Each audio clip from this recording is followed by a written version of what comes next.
ఒకానొక ఊర్లో ఒక పేదావిడ తన భర్తతో పాటు కలిసి జీవిస్తూ ఉండేది. వాళ్ళకి సొంతం అనుకోవడానికి ఏమీ ఉండేవి కావు.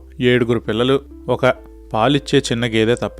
వారికి మరీ డబ్బు లేని పరిస్థితిలో ధాన్యం కొనుక్కోవడం కోసం ఆవు పాలన్నింటినీ ఆవిడ వెన్న కింద మార్చి అమ్మమ్మని వాళ్ళ ఆయనకు ఒక మూట కట్టి ఇస్తుందన్నమాట. ఇంత చిన్న మూటతో ఏమొస్తుందే అని చెప్పి ఆయన హాస్యంగా తీసుకుని ఆ వెన్నను అతను భుజంపై వేసుకుని ఊళ్ళోకి నడుచుకుంటూ వెళ్తాడు. అలా మా భర్త కొంచెం దూరం వెళ్ళిన తర్వాత ఒక గోతులోంచి ఒక కుక్క అకస్మాత్తుగా వచ్చి అతను కాలు పట్టుకుందామని ప్రయత్నిస్తుంది.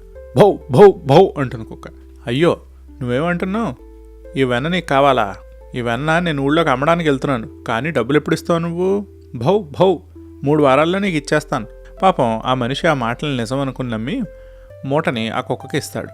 కుక్క ఆ మూట కట్టిన వెన్నని గబగబా తినేస్తుంది. ఇతను మరలా నడుచుకుంటూ ఇంటికి తిరిగి వచ్చి అతని భార్య పిల్లలు అక్కడ ఎదురు చూస్తూ ఉంటారు. ఏమయ్యా, డబ్బులు ఏమైనా తీసుకొచ్చావా? డబ్బులా? డబ్బులేం తీసుకురాలేదు, ఆ వెన్నని తీసుకెళ్ళి కుక్క ఇచ్చాను, అది 3 వారాల్లో నాకు డబ్బులు ఇస్తానంది.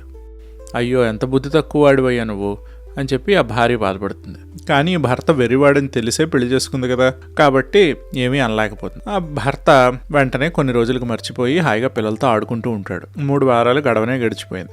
గడిచిపోయిన తర్వాత మళ్ళీ ఇతను ఆ కర్ర పట్టుకుని ఆ కుక్క దగ్గరికి వెళ్తాడు. ఏ కుక్క, డబ్బులు ఇస్తానన్ను, నువ్వు ఇంకా ఇవ్వలేదు అంటే కుక్క భౌ భౌ అంటుంది. ఇతను కర్రతో కుక్కను కొడతాడు. కొట్టిన వెంటనే ఆ కుక్క ఆ గోతులో వెంటనే గొయ్యి తీయడం మొదలెడుతుంది. ఒక పెద్ద మూటడు డబ్బులు బయటపడతాయి.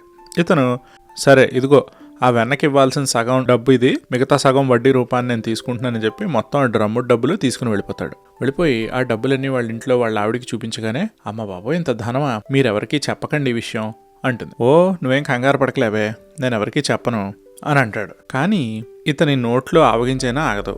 కాబట్టి ఇతను ఊళ్ళో వాళ్ళందరికీ, బాబు మా చేతిలో చాలా డబ్బులున్నాయి, మాకు అకస్మాత్తుగా బోల్డు ధనం వచ్చింది అని చెప్పి న్యూస్ పేపర్లో వేయించినట్టు ప్రచారం చేసుకుంటూ వెళ్తాడు. వాళ్ళ ఆవిడకి ఏం చేయాలో ఊసిపోదు.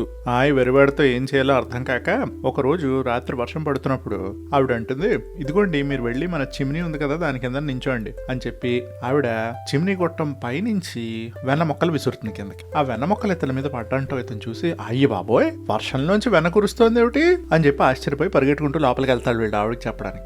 ఉసే వర్షంలోంచి వెన్న వస్తోంది, వెన్న మొక్కలు పడుతున్నాయి అంటాడు. అంటే ఈవిడ, అవునా అలాగా అండి అంటాడు. తర్వాత రోజు పోలీసులు మరియు ఆ ఊరు జమీందారు గారు వస్తారు. ఏమయ్యా, నీకు అకస్మాత్తుగా లంకె బిందులు దొరికాయనో, ధనం వచ్చిందని ఊరంతా ప్రచారం అయింది, ఏది చూపించు అని బెదిరిస్తారు.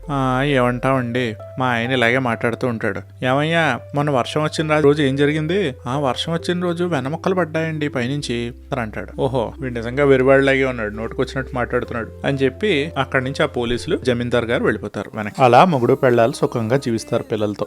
మబ్బులలో ఎగిరిపోతానా, భార్యను నేను చూసి మత్తులో ఉంటా, ఒకరోజు భూలోకం